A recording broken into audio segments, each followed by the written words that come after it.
నీ గురించి ఎవరో అరే ఏమనుకుంటే ఏమి, ఈ చెవితోటి విన్నదాన్ని ఆ చెవిలోంచి వదిలేయి.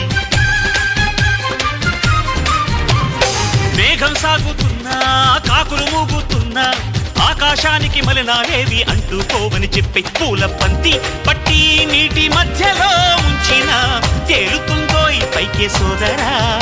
అరే నిన్నే ఎవరో దూరం పెట్టినా నెట్టినా తేలిరారా పూల బంతిలా. మిణుగురు పురుగులు ఎన్నెన్నున్నా పున్నమి నాటి జాబిలి చల్లే పండు వెన్నెల నా పగల్లప. శక్తులన్నీ వచ్చి చేరుకుంటే స్వర్గం విలిసేనయ్యో భూమిపైనే. దేవుడా దేవుడా తిరుమల దేవుడా